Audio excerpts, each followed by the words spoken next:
When I first started dropshipping, I still made sales. I still made a little bit of revenue, but to actually get that profitable state flowing where, I could say I don't have to work or I don't have to do anything, it took 2 years to make an actual profit to increase my bank account. You find a very, very trending product and you just pump it and then it's time to dump it. And then it's time to move on. Products don't die and you can really reinvent the product, make it better, reinvent the customer experience. That's when I was like, this is time to take off. I can finally stick to one product.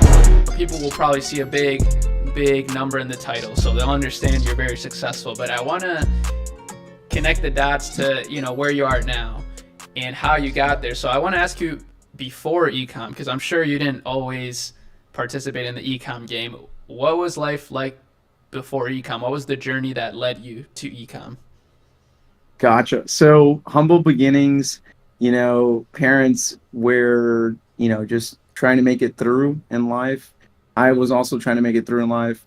So we only knew the typical route, which was to be successful, you either become an athlete or you go to college and you pursue a career. And that was pretty much what my life was meant to be or aligned with.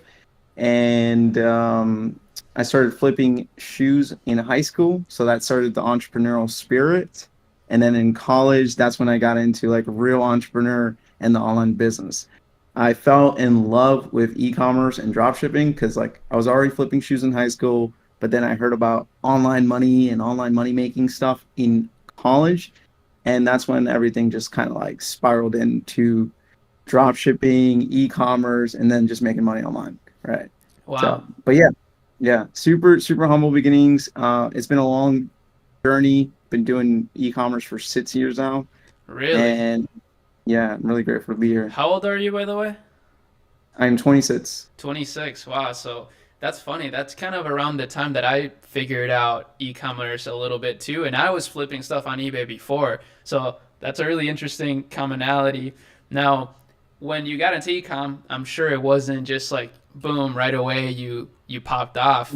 So I want to know, like, what was that breakthrough moment since you began that actually where you were like, oh, okay, now I get it, and it actually started to pop off? Yeah. So as any e-com entrepreneur's breakthrough moment is just getting sales, right? So that was like the first breakthrough moment, which was like I was still working at my 9 to 5. I was working at Metro PCS actually selling iPhones and Samsungs all day. And as I was scanning like a phone, like midway through the scan, I got my first cha-ching. And that was like life changing. I was like, oh, well, doesn't look like I'm going to have to be working for long. I was wrong because there was a long and bumpy road ahead of me. But that was my first breakthrough moment when I first started getting sales and started making content. But after that was just testing products. Like we've tested over 200 products. So at one point something just has to give, 200 so products? That's insane, man. Like, I feel like yeah, most people don't go through that many products. 100%. A lot of people, they might test like one or two and they might see some success, but luckily for me, I always describe it as luck because I didn't have that massive success early on. I tested a lot of products and I went through a lot of failures before finding a really great winning product. And that allowed me to build that, like tolerance of just like, hey, I got to keep going. And once that product really hit, I was just like, okay, this is what I've been working for. Damn, that's a powerful mindset shift, bro. Of like seeing that actually as a positive, that it didn't happen so fast. I could see that. I feel like a lot of people that had success fast are no longer around even. So that was probably a blessing in disguise. 100%. I am so grateful for that. People are like, like, oh, like I found my first product my first year and crushed my first $100,000 month. I'm like, that wasn't like that for me. I lost a lot of money. I was actually in debt 2 years in. So 2 years in, I was in a worse position than when I first started. Like money wise. But so how long did that take? What was that journey like in terms of actual time?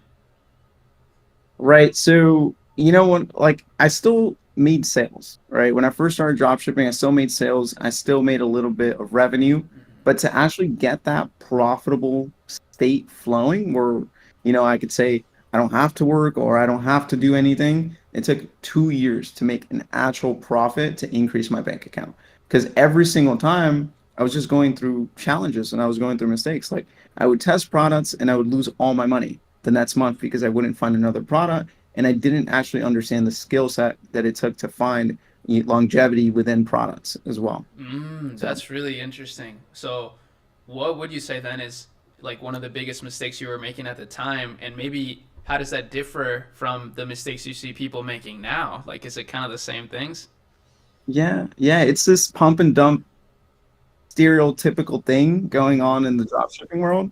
Whereas like you find a very, very trending product and you just pump it and then it's time to dump it and then it's time to move on. And I caught myself in this cycle where I was just like finding products, testing them, and then making one piece of content, scaling them up, and then that's it. Like they would die. And I myself, I also thought products died. That was like a big limiting belief. I was like, oh, products, like 100 people purchased today, like that's probably the max. Um, so I caught myself in that cycle, and once I got out of that cycle of like products don't die, and you can really reinvent the product, make it better, reinvent the customer experience. That's when I was like, man, this is time to take off. I can finally stick to one product.